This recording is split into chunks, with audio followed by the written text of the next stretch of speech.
That's not a comic book. Now that's a comic book.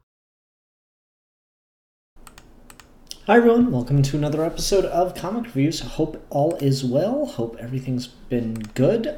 Sorry about not posting, or not broadcasting rather, on Wednesday night. Had a flat tire. Had to deal with getting situated for work the next day, and then after that I had a whole thing I had to do on Thursday that I've been committed to all week. So, just didn't have a chance to broadcast before that. But that's okay. I'm here now. Also, announcement before we get started on comic reviews tonight, the monthly comic roundup will be back for the first episode of 2019 tomorrow, Saturday, the 2nd of February. Thinking around 5:30 to 6 o'clock Eastern Standard Time. It'll just depend. So come check that out as we discuss our favorite stuff from January of 2019. The books I'm discussing tonight, one or more will be on that list tomorrow because these are books from January still. Anyway, that being said, here's what we're discussing tonight. We'll be starting with Batman Beyond, number 28, followed by Zorro, Legendary Adventures, number 2. Then Heroes in Crisis, number 5. Wonder Woman, number 63. Doctor Strange, number 400 or number 10. Choose your own adventure on that one. And then Action Comics, number 1007. So plenty of stuff to go over tonight. Anyway, Philip Kelton is making fun of my flat tire. That was bullshit. It's fucking negative 20 degrees on Wednesday, and so I couldn't change it in that. Anyway, so yeah, let's start out tonight and talk about Batman Beyond number 28. So the challenge I have in doing comic reviews 2 days after I read the books is how much do I actually remember from the book. And what I mean by that is how much of this is actually sticking, how much of this is making an impact. Because what I feel like is a really bad sign for a book is when I can't remember what happened last issue by the time I get to the next issue. And this series has kind of had that trouble for me from time to time. Usually as soon as I get into it, I'm like, oh yeah. This one, if someone had asked me a couple days ago, what's going on in Batman Beyond right now, I'd been like, because nothing stuck in my memory about it. And it's so weird. I've talked about this series so much now. All 28 issues I've reviewed since the beginning of DC Rebirth.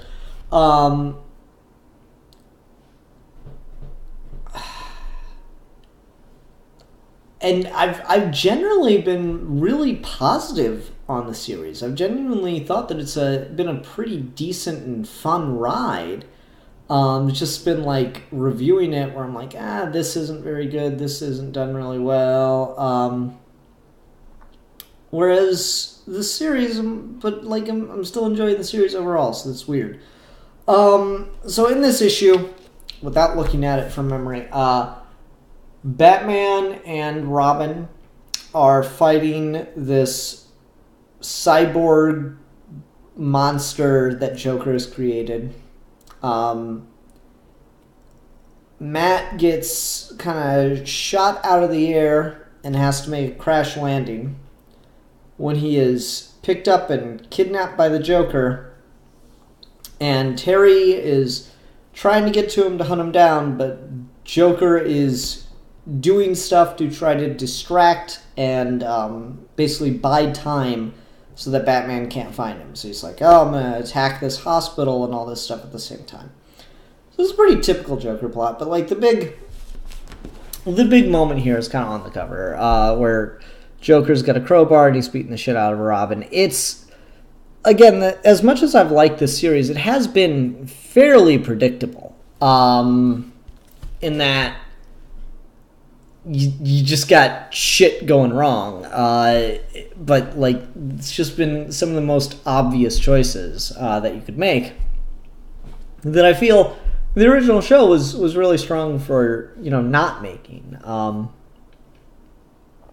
Prime example of that being, they didn't really bring back many of Bruce Wayne Batman's villains.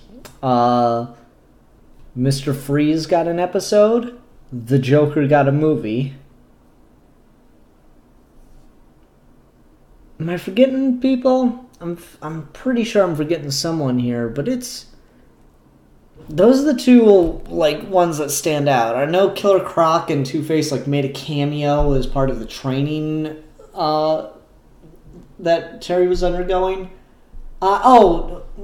Did Talia? Yeah, Talia / Ra's al Ghul kind of made a comeback. Oh, Mr. Mask popped into that one. Thank you. But yeah, by and large, there weren't that many recycled villains from Bruce Wayne's era as Batman. And this series has kind of been like, okay, let's just do it. I'm Dan Jurgens. I'm kind of out of ideas, and I'm not very passionate about the material. Is the impression I've kind of gotten here.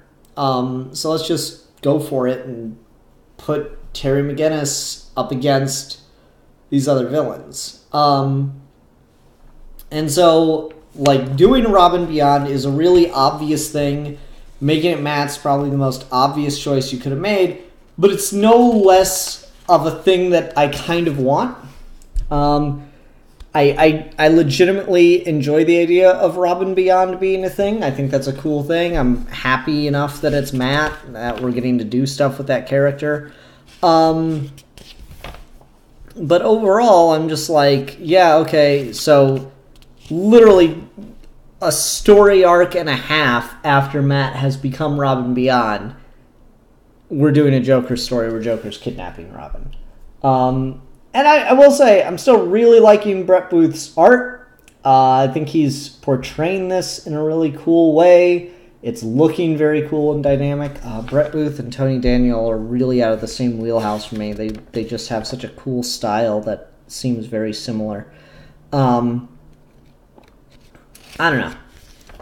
So yeah, Terry has to go for this guy, and the whole time Joker's sitting there and it's like, oh, you're cheating, so I have to cheat better and use more technology and stuff. And I'm like, oh, I guess. I don't know. Something still feels off to me about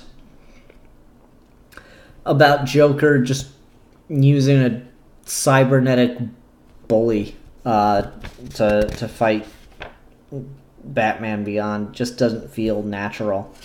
The gimmick feels off, I'm not really sure. Okay, and I talked about this last time. Batman goes futuristic. What does Joker do to compensate? And I remember talking about, like, oh, well, maybe, like, viruses or shutting it down, but that doesn't necessarily feel super Joker-y. And so I guess the more I think about it, the more I'm like, well, biological warfare would seem sufficiently advanced, but also more destructive and chaotic. Yes, I see the Joker maybe delving into the splicing movement more or something like that to kind of create his answer to Batman Beyond. If you got Batman as the pinnacle of technology and achievement, Joker would be it would make sense for Joker to use the natural world as kind of a retribution of that. I don't know. End of the day, Joker's got Matt, and oh no, whatever will we do? I love that the crowbar is so heavily referenced, though. That's pretty good. It's alright. It's fine. It's fun-ish. It's not going to blow anyone away if you're like a Batman Beyond fan and you've been waiting for more epic Batman Beyond storytelling. This really isn't up your alley. It's not gonna. You're not gonna die if you don't read it. But it's fun. I'm enjoying it for what it is. It's kind of how I've come down on this series. Okay, let's see if I can get the chair where I want it to be. All right. go ahead and move along here. Talk about Zorro Legendary Adventures number 2. So for those that missed the issue 1 review of this is like a reprint of a bunch of 70s comics that were originally published in a Disney French magazine, using Zorro and his cast of characters from the 50s show, which is kind of crazy to think about. You got you've got a show that came out from like 57 to 59, I think it is, and these issues are coming out in 75, 76. That's crazy that show had that much of an impact. Alright, so the first story is Zorro versus the Bandit with Gold Stripes, in which a Spanish military captain has unlawfully arrested a ranch owner, a Don, probably, ranchero owner, and is using the property, the holdover of the property, as a chance to steal horses from the ranch and sell them in order to pay off his gambling debts. And Zorro has to find a way to stop him, so they kind of just set him up to be caught, and then Zorro, I remember what happened now. Zorro puts Tornado in the stable, and as luck would have it, the guy stealing the horses tries to steal Tornado and run away from him. So Zorro just hops on a random horse, chases after him, and like the guy's like, "Oh, you'll never catch me on this magnificent beast." Zorro goes, with this little like whistle he does. Let me see if I can get a better whistle in here. Nope. I can't do it tonight. Sometimes I'm pretty good at whistling. Let me try the other way. Better. Anyway, so he whistles and Tornado stops. And so the guy's like, well, shit. He's tried to threaten the horse, and Tornado kicks the shit out of him. So that was kind of fun. Ultimately, the guy has to admit to his crimes and is publicly humiliated and has to face the consequences of stealing. The next story is called Zorro Powder Fire, in which he meets some traveling Americans that have wandered into Alta, California, and have been robbed, and Zorro has to find the robbers and try to stop them, and military antics ensue, and it's pretty standard forgettable, in all honesty. It didn't really do much for me. I didn't really care for that one that much. There's really nothing special about that story. And then Zorro Against Don Diego is probably my favorite from this issue, in which a rich Don is retiring and handing over his estate to his daughter, which is really fucking progressive for the time. But before he's doing that, he's taking a large portion of his land and giving it away to the people that he's been employing over the years. He's giving them each an equal portion of the land as like a retirement present from him. And they're all very excited, but the military captain will not have the peons becoming landowners. It's not right. So he seizes the land, says that the owner is mentally incompetent to be able to hold on to it, and that the only thing he can think to do is to give the land away to whoever can win a race around the property, a horse race. And it's really odd and specific, and I guess what makes it a little weirder is the guy that like does it isn't racing, so he doesn't really have a vested interest, which would make more sense if that was the plot. Like he had the fastest horse of all the racers, and he knew he'd win the race or something. But no, he's just like there on the sidelines. But he demands that all the citizenry of landowners race, and so Don Diego de la Vega has to race. And so he shows up on the front line, and he has to quickly fall behind, and then kind of sneak away so he can come back as Zorro and get on Tornado and run and win the race. Which, like, means, then he has to get the land, but no, he's a wanted criminal. So he says that he's actually taking Don Diego hostage, and if they don't honor the fact that Zorro won the race, then Zorro's men will kill Don Diego. I don't know, that one was cute, that one was fun. I like the idea, just Zorro using Tornado in a race. Tornado's a cool horse. That was a fun one. Ultimately, I'm still really enjoying this series. It's kind of cool to get these reprints of these old comics. They're the exact kind of thing I love in comics. Like, I didn't really have much to say on that middle issue, and it was just but it wasn't bad or anything. It was just, okay, it's a pretty typical story. But this is the kind of thing I love in comics, where it's just nice, simple, concise stories, and I'm like, oh, okay, yep, that's cool, that's fun, I enjoyed that, and I can move on to the next thing. So yeah, cool. I'm enjoying the new covers. These are some cool Zorro imagery too, very Western, but hey, look, he's even got the things on his boots. So pretty typical Western kind of stuff, but it's fun, it's enjoyable.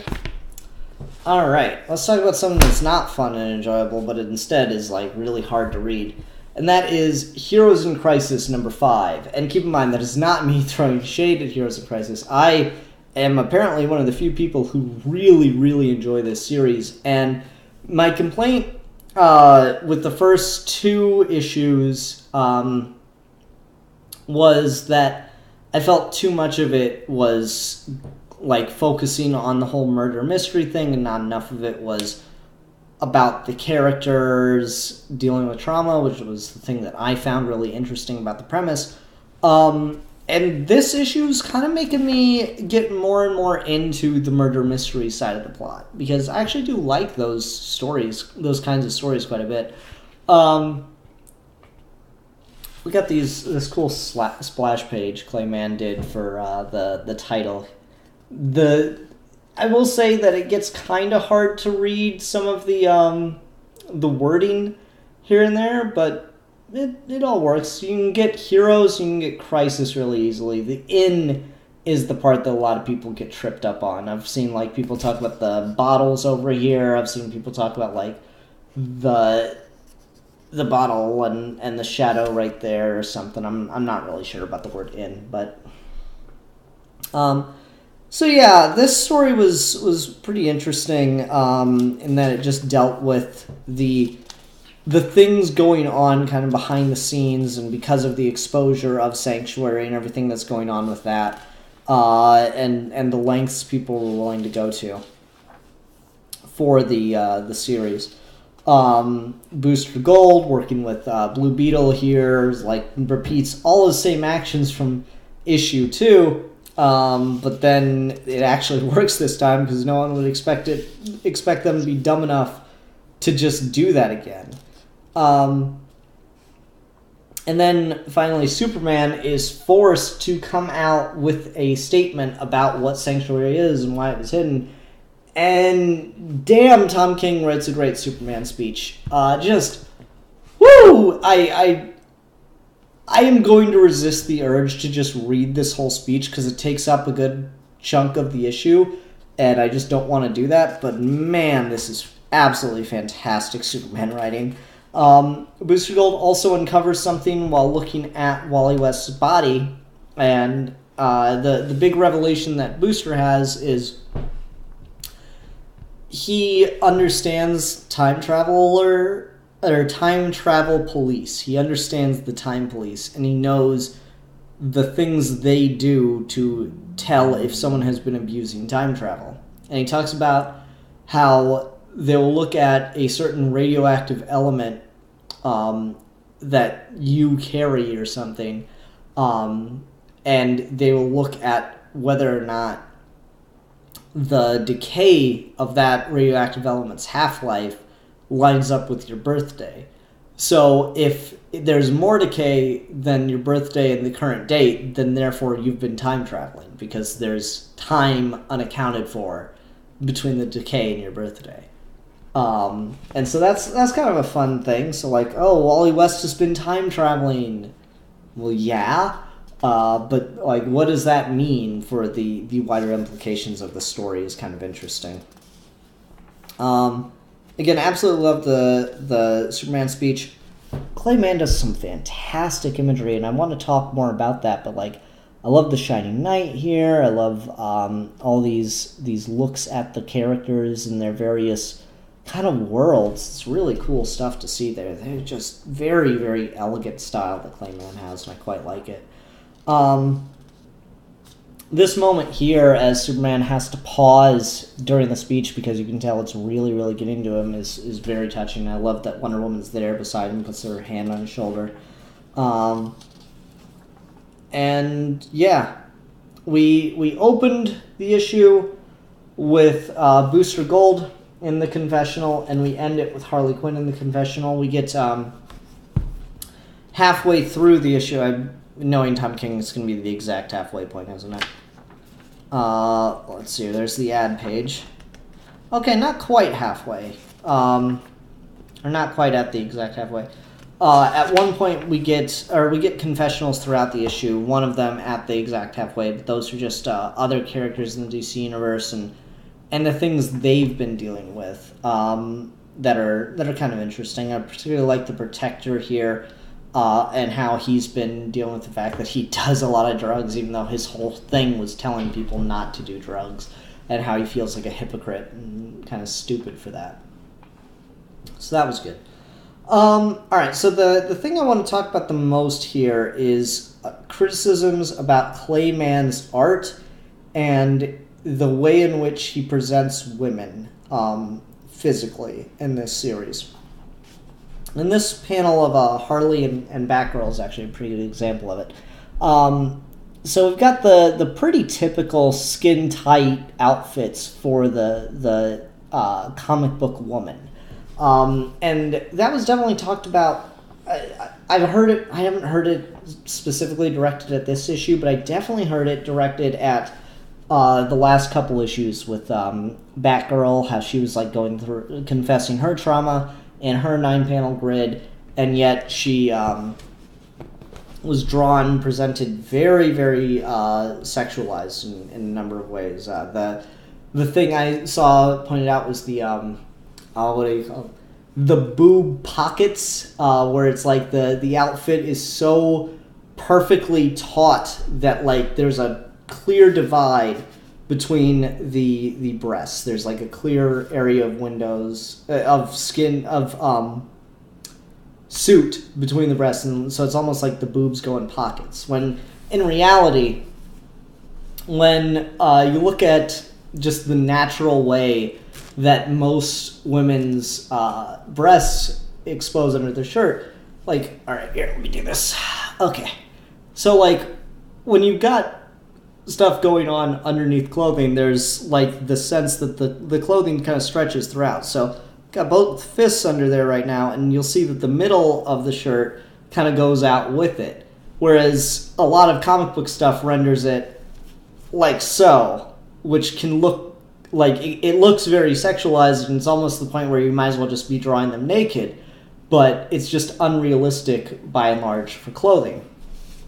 And there's a number of reasons for that, and a lot of them are just the pretty typical sexualization of women, in particular in comics. Like, you know, we can go on all day about how, like, the typical argument that comes up whenever someone points this out is, well, yeah, but the men's clothes do that too. And you're not wrong. Like, you look at Superman here, and his abs have almost the exact same physicality of the clothing, if that's what you want to call it. Like the muscular definition is so precise under the clothing, which is weird, because I don't care how strong you are, I don't care how skin tight your outfit is, you usually just won't have that much definition. The fabric doesn't work that way.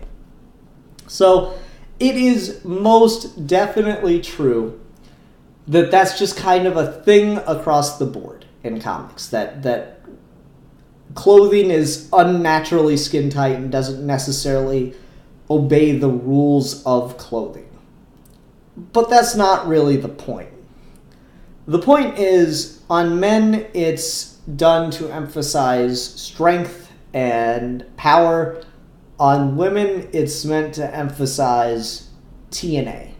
Like 99% of the time, when you've got a woman in a comic book wearing skin-tight clothing, the assets that are on display are not the musculature, but are in fact the TNA. Where's that page of Harley again? Because that's just a really good example. But yeah. The two most notable features there are Harley's boobs stretching out and her butt being perfectly shaped, but the clothing, you get almost no muscular definition. You don't get like ab definition there or anything. She looks pretty frail almost. You get a little bit of it with the shoulder and the back muscles, I suppose, but not much if we're being honest with ourselves here. And even if you go toward the end of the book and you look at like Barbara Gordon should just actively be a more physically fit character than Harley Quinn, and no, not really. Like look at the definition of the muscular. The definition of the skin is so direct there. You can see her fucking belly button. She might as well just be naked. So all this is to say, this is certainly off or tonally inconsistent. You could maybe do some backflips and get to the point where like, well, no, Clayman's trying to say is that like the characters are so exposed here that they all actually look naked. No. I don't see that. I see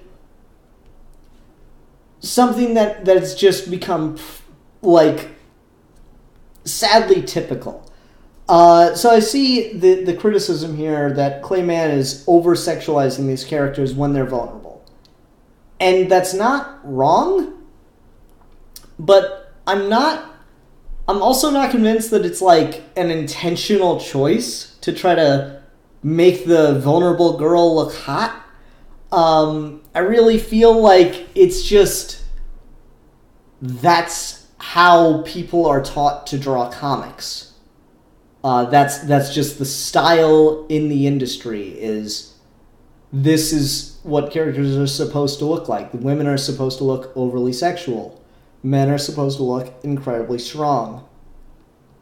Our art has always been exaggeration. That, like, minimalism is fun and all, but 99% or 90% of art is exaggeration of features to make a point or invoke something. So when you get stuff like women being overly sexualized in comics, it's just exaggeration. Now, that's also not an excuse. I want to be very clear about this. That does not make it an excuse. Matter of fact, that probably honestly makes it a little bit worse. Like, if Clayman were just kind of a weird dude who didn't get the tonal inconsistency that sexualizing vulnerable female characters, didn't understand why that was weird, and he was the only one, that might be one thing. He's like, yeah, I get that she's vulnerable in this scene, but I'm still gonna, I'm gonna draw some nice titties. That'd be weird, and like I wouldn't really want to talk to Clayman. But I don't think Clayman had that thought. I think that Clayman drew the page, drew the characters, how he's seen these characters drawn, how he's used to drawing these kinds of characters. That's just all I think it is. It's just, I think it's the typical way that women are represented in comics, being pretty typically overly sexualized. That's not across the board. There are, of course, artists out there that don't do that, that actively make a decision not to do that. one of my favorite books that none of you fuckers read because fuck you, was DC Bombshells. And that had very overtly sexualized designs for the characters' costumes a lot of the times, because that was kind of the point, was that bombshell blonde that'd be painted on the sides of airplanes, and the pinup girl was kind of the motif that the original character designs were going for. But as the series was being written and drawn, Justice League of our own, as the series was being written and drawn, that kind of faded away, and because it was being written by women and it had a bunch of female artists working on it on and off.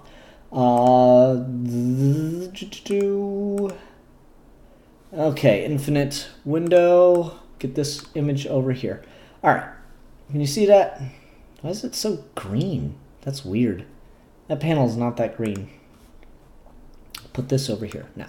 Alright, so like, yeah, we do have over-sexualization. Like, you look at these outfits, and I can pull up some other images.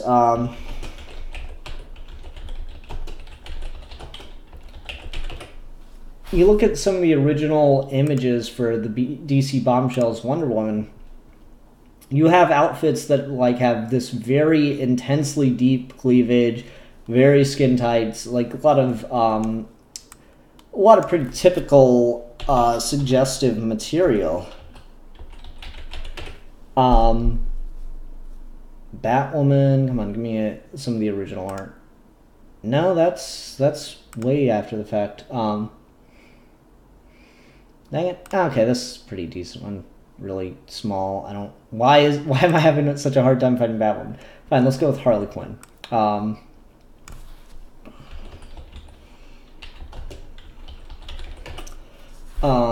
Can't spell Harley Quinn apparently. Yeah, I mean, like, you look at Harley Quinn here, it's pretty much the typical of a pinup, but imagined as Harley Quinn. There's nothing wrong with that as like a fun artistic thing.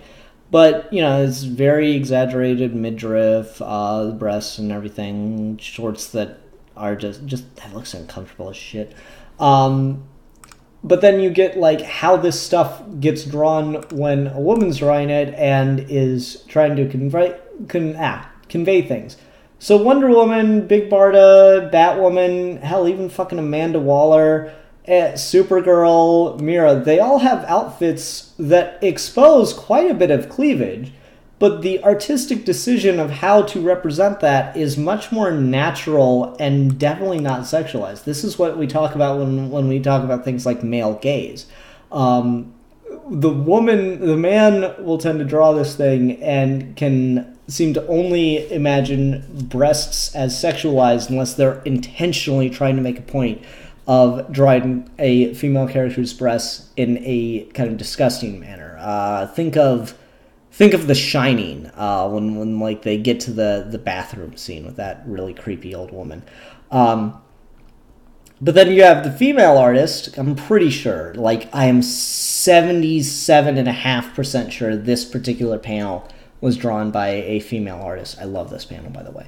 How about a Justice League of Our Own? Always got me. But like, I'm almost certain this was drawn by a female artist, and it's not that the cleavage lines and the tightness of the outfits and stuff. It's not that it's not there. It's not that it's not an inherently kind of exposed outfit. It's that it's drawn in a way that doesn't draw attention to the physical aspects of the female anatomy that are typically sexualized. It's drawn in a way that looks more natural and honestly makes it look kind of fun and cool and pretty typical kind of superhero stuff. So that's kind of like what I'm getting at here is it's not that it can't be done.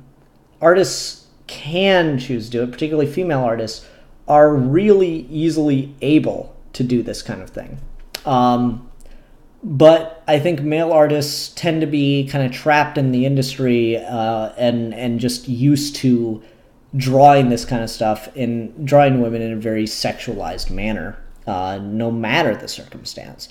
And honestly, that's kind of worse than just some guy not getting it, because it means a bunch of guys don't get it, and that's kind of the symptom of the problem more than anything. Infinite window. So I tend to think, like, am I I'm absolutely in love with Heroes in Crisis. I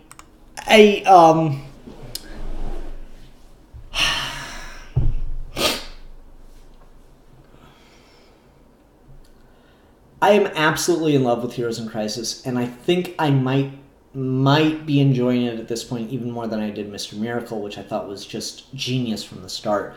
I had a little bit of sliding into Heroes in Crisis differently than I did Mr. Miracle. Heroes in Crisis took me a little longer to fall in love with. But as far as the story goes, I am 100% in. The art, however, does have these moments that give me pause, but not necessarily any more so than moments from any other comic. Like, it was funny, I was hanging out with Steve when he was here, and I was telling him about this Spider-Man story with Matt Murdock, and it's a Venom story. It's called The Trial of Venom. And I was just like, oh yeah, it's a super fun issue here. Let me just flip through it with you real quick.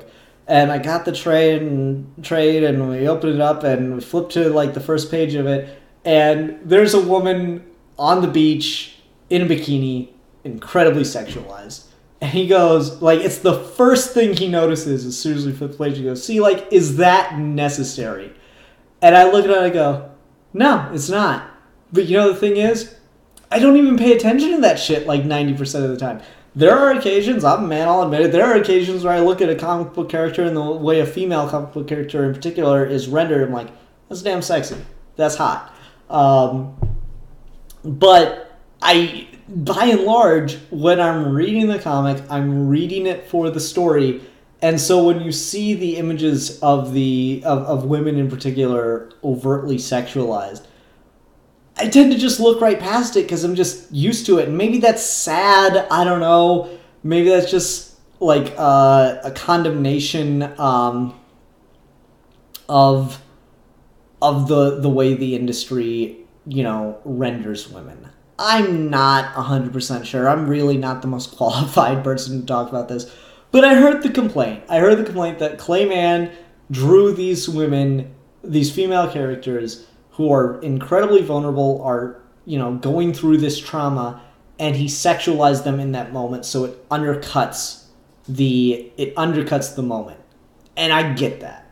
I understand where that complaint comes from, and I don't disagree I don't disagree with the interpretation. If that's how you felt reading it, that you were intensely interested in the moment, but that the art sexualizing the characters too much undercut it, I understand, and you are not wrong in that criticism. Because at that point it is very much about how you reacted to the thing. It's a very personal moment in that way. I read right past it, didn't even think about that. I'm desensitized to it at this point. Which is a problem in and of itself, I guess I'd say, but I don't know. I guess I was more wrapped up in the character moment, in the story and the plot, to really dwell on that side of things. But I'm pretty bad about art and comics a lot of the time, I notice. I have a hard time making myself pay attention to the art in particular because I'm so engrossed in the story. I don't want to get into the whole art story divide in comics right now, but that's something I've noticed about myself, is I'll straight not notice something happening in a book because I'm not paying enough attention to the art, and it doesn't even have anything to do with like the representation of characters. But yeah, so I wanted to make sure I talked about that, got kind of into it, and yeah, that's me talking about boobs for 15 minutes. Not what you... That's what I do. Comic book fan talks about female character boobs for 15 fucking minutes. Let's see here. What's going on in the comments? I'm sure there's all kinds of fun thoughts going on about that. All right. Their comics are escapism, fantasies of power, and success. Yeah, that's some of them. I think it's dangerous to call all comic book stories escapism. I see a lot of people frame it that way. I wholeheartedly disagree. There are certainly stories that are, but by and large, I don't see them that way. What is the criticism again to the issues of Heroes in Crisis? It's that Clayman's representation of female characters overly sexualizes them when they're dealing with traumatic events, so that undercuts the tone of the story and makes them, it sexualizes them at their most vulnerable, which is creepy and weird.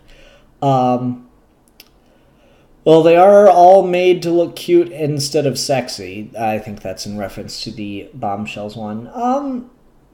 Yeah, maybe. I see that image as more like power and cool, but what have you, to each their own.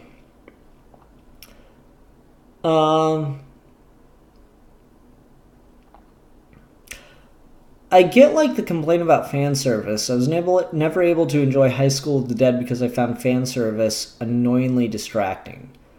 I don't know what you mean by that. Anyway, and Philip Kelton thinks I am qualified to talk about the sexualization of women in comic books. Well, there you have it, ladies and gentlemen, but mostly ladies. I'm the most qualified now. Anyway, all right, let's go ahead and talk about another woman in comics. Let's talk about Wonder Woman number 63. Yay. Guys, it's a cover with word balloons on it. That shit's the best. She did this. Wonder Woman brought the monsters here. All right. G. Willow Wilson is officially done writing Wonder Woman. She can't do it anymore. She's violated my trust and my feelings. Because she's clearly having too much fun, and we just can't have that. We can't have a woman having fun writing comic books. It's not okay. This issue is really fun, really enjoyable. I kind of had a smile reading it the whole time. Wonder Woman does take a backseat, and this doesn't really, at least immediately to me, deal with much of the story or the plot to setting up the next story arc. Kind of just dealing mostly with the fallout of the last story arc, which is one of the plot threads in particular where some mythical creatures from Themyscira are now trapped in the regular world, and they have no way to get back home. So they're refugees. And Wonder Woman promises them that they'll be able to be safe and find, a life in the U.S. So she brings some refugees to the U.S., and we just get this, it's a really funny 4-panel sequence. And where did you say you were from? Themyscira. That near Tijuana? And that kind of sets the tone for the whole issue. These mythical creatures are trying to figure out what to do about how to live in this, society amongst, modern humanity. And they feel very out of place, and so they're like, oh, we can't just, deal with paperwork and stuff. Let's just crash through this window and go somewhere else. And it just kind of just evolves from there. It's just them kind of fish out of water, a fun story. Wonder Woman has to come in at different points, try to get them on the right track. I really like this moment. Where they're like, okay, what do we do? Where do we go now? And the Minotaur is like, I'm hungry. And then they're like, well then, we're not completely without skill and use in this sideways world. Let us hunt. And it's tempting to use the page flip for that kind of reveal, that they just go to a restaurant. But the fact that it's just there as the next panel is a lot funnier to me. 9 times out of 10, that should have been the page flip.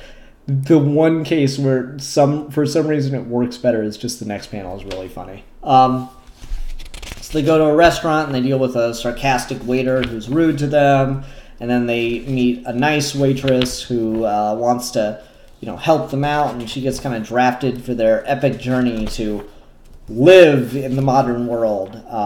So she's going to be kind of their ambassador, and Wonder Woman tries to make things a little easier and introduces the female Minotaur of the group to a male Minotaur friend who's been a recurring character in Wonder Woman for years now. And they kind of hit it off romantically. As they have a meet cute right away. And that I don't know, it's fine. It's fun. That's pretty much it. There's really not that much going on. There's a epilogue with Veronica Cale. She's got some kind of thing chained up in her basement. Oh, Nemesis, are you being naughty again? Not sure I know who Nemesis is, at least off the top of my head. Definitely not in silhouette. But yeah, fun issue. I really had a smile on my face the whole time I was reading this. Super enjoyable. Got a kick out of it, no lie. Alrighty, let's go ahead and move along and talk about Doctor Strange, number 400, or number 10. But I'm gonna go with 400. So, how did how did Marvel handle the new numbering system with the legacy and the regular numbering? Well, they put 400 really big and left the 10 pretty small this time, or relatively the same size, but increased the size of the 400. That's fine.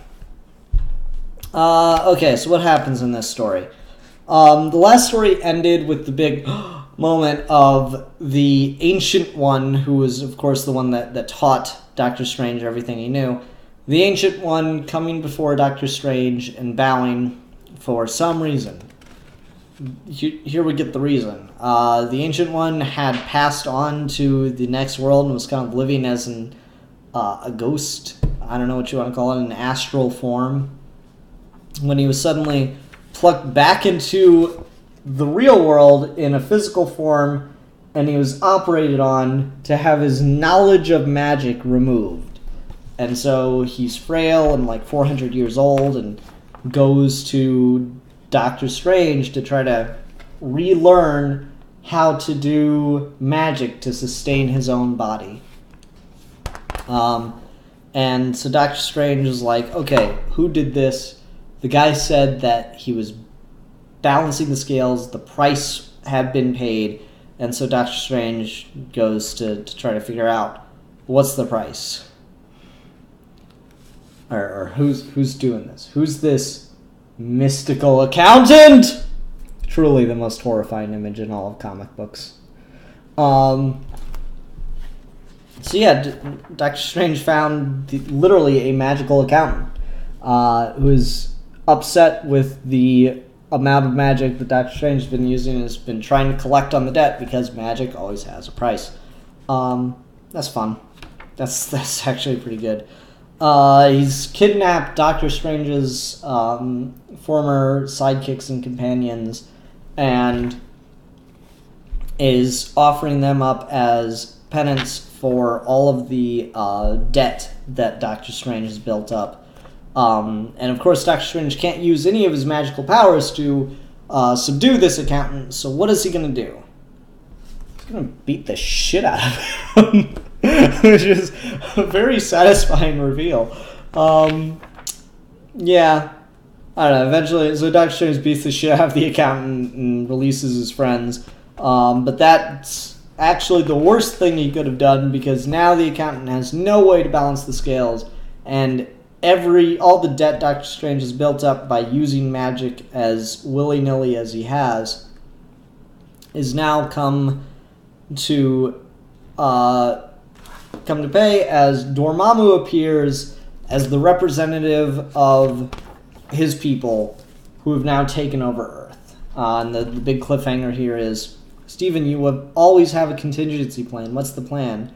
Against this, what do we do against this much power? I'll tell you, we lose. So it's very hopeless, oh no, kind of moment. I gotta say, for a 400th issue, I was not expecting such a downer for the main story. I was not expecting something so kind of wrapped up, not necessarily, but like pretty heavily connected to current events. I was expecting more of a standalone kind of thing to be going on. So ultimately, I think that was a pretty good main story for the first issue. After that, we get a handful of short comics that just are random Doctor Strange stories, and I love this kind of thing. So there's one called House Call, where a guy has a mystical gem that his son got a hold of, and his son's just a kid, and he was trying to impress some friends at school, and then the gem ended up sucking one of them in, so Doctor Strange has to go in, and there's like demon, night creature, wolf things that are hunting them, and then they gotta get out, and yada yada. The Lever is the second story, and it's kind of like a retelling of Strange's origin, kind of, sort of, that focuses more heavily on his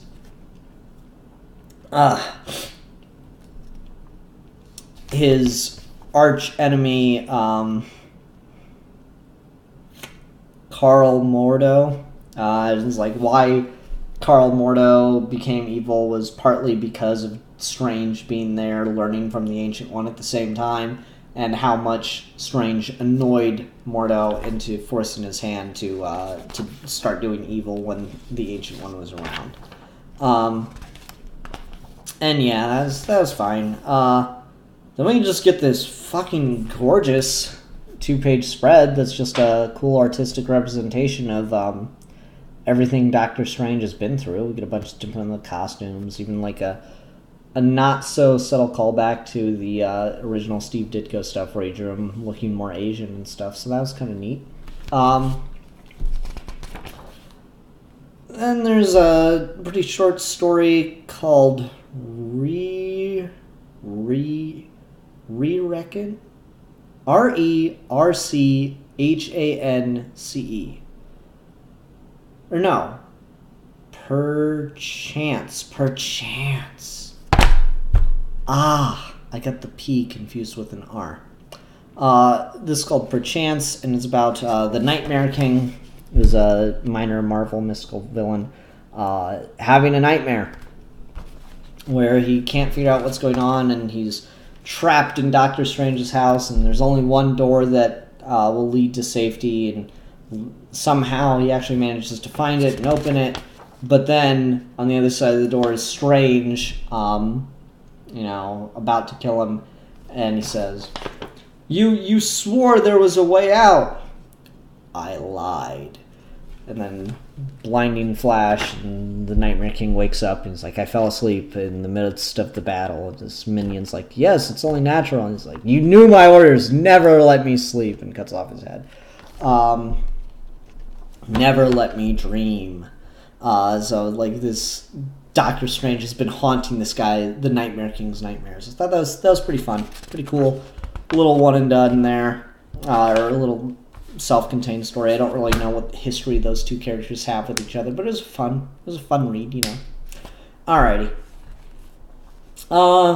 Ultimately, I was a bit... I loved the first arc of this thing. The second arc was really low for me because it felt just like really typical Doctor Strange.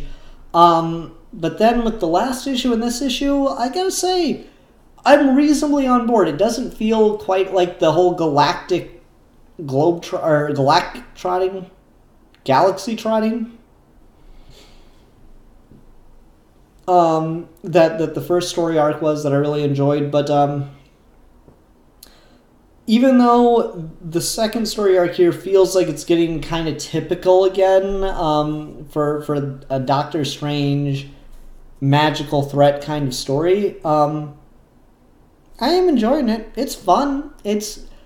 I'm more invested now because the players, while they feel like they're familiar to Strange, they feel new and different to me compared to the last story arc, which is just really alienating, oddly enough, since it seems so continuity heavy.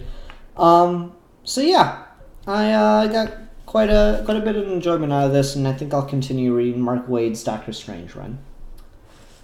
Okie day. Let's go ahead and close out tonight. I have no Trade Talk episode this week. I apologize. Let's go ahead and close out tonight and talk about Action Comics number 1007. This is Leviathan Rising Part 1.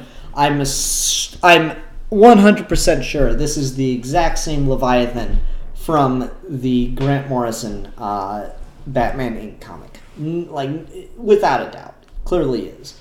It's not like DC has so many secret societies of supervillains that they just choose the same name at some point. Anyway, Bendis continues this motif of showing us different characters' desks / work areas. And this time we get Jimmy Olsen's with his tablet giving him notifications about various things. And it's just, instead of the desk, it's all his computer and photography equipment on the floor next to his sack. I thought that was pretty good. I love the messages from Perry White. Let's see here. I will fire you. Photos now. I quite like that. This starts out with Jimmy going on a date with this girl that she's kind of setting up a bit weird. This is really important to me, and you just got to promise to stay through the whole thing, and then I'll make it worth it for you. And I know this is gonna seem weird, but you got to promise me you'll stick through the whole thing. And he's like, okay, shit. And then like the fucking lights come on. She took him to a fucking Cobra Cult meeting. Man, I had a nickel for every time I thought I was on a hot date, and then she's just trying to introduce me to her cult. I think we've all been there. So Jimmy's like, okay, yeah, sure, and then he just takes some photos, and that gets him in trouble. So he has to run away in the night and steal her motorcycle. But it's okay because there was some kind of explosion at the cult meeting, as is pretty usual to happen. And so Jimmy's got a story, and we're not even sure what really happened. And so Jimmy's trying to figure out what to do. Bendis, I still not happy with him about the John thing at the moment, but does write just an absolutely fantastic Daily Planet team. I think the characters here work out really well. The next big thing we get is probably 1, 2, 3, 4, 5. It's probably overwritten, I'd say. It's 5 pages of Lois talking with her dad, in which she tells him that she's not only married to Clark Kent, but in fact that Clark Kent is Superman. That's really what the whole thing's about, and it's genuinely attempting. It's not like she just spends 5 pages saying that. She gets there by the end of page 3. But there's a lot going on here about her talking about her relationship with her dad and how she's not happy about it and yada yada yada, and like how they disagree on so many things. So yeah, I kind of can get that, but it still does feel a bit overwritten, a bit clunky by comparison. And that was a little disappointing. Ultimately, she tells him the secret, and he's very displeased because he doesn't like Superman and walks away. So it's like kind of this vulnerable moment where she tries to be genuine and let her father further into his life, and he directly decides he can't be a part of that and walks away. But now what the implications of that are is she's just given a man who works for the military the most dangerous secret in her family, which is pretty intense. Then we close on Superman saving a woman falling from a building who turns out to be Amanda Waller. Actually really liked the page that we get. 1, 2, 3, 4, 5, 6 panels that we get of it happening. I like that 5 of the panels are directly from Superman's POV. He's like stable, and then whoosh, and then stable again, then more whoosh, whoosh, and then we get the perspective from Amanda Waller's POV as he's going in to catch her. I thought that was pretty effective. Like, yeah, it's a cool way to measure how Superman's powers work. How he's like, he can't get there in an instant because then he's just going to go through someone, or he might not be able to stop in time. So he's got to kind of like, almost like pump the gas, I guess is the way you'd phrase it. He's got to like take little stops so he can measure his approach for something that precise to work out. So I thought that was pretty good. Amanda Waller says she just screamed, "Save me, Superman," because, you know, it seemed like the best chance she'd have. And he's like, okay, what happened? And it's like, there's a attack or something upstairs, and he flies up to try to figure out what it is, and then it's similar to the explosion at the cult. So he has to get everyone out of the building real quickly. Bendis is having fun using this trick of having the superheroes carry people on things, and I actually think that's really smart. I remember it happened in Man of Steel. Like, you had Kara taking people out of a burning building, and they're like 4 or 5 people like on a couch together. And I don't know why that works so well. It makes a lot of sense, and it's really a cool move, I think. I don't know, I really like that.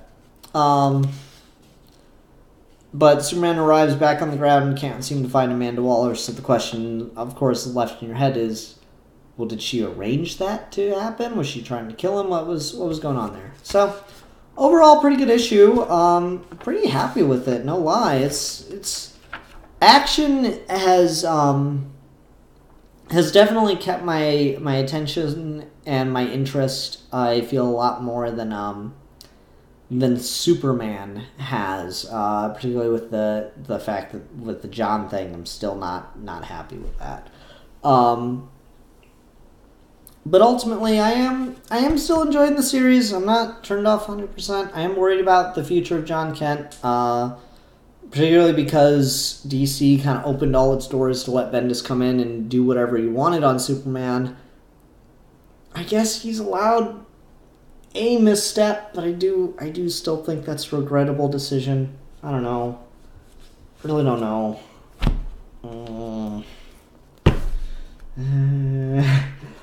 We'll see where it goes. Alright, that's going to do it for comic reviews, everyone. Thank you very much for watching. Hope you had a good time.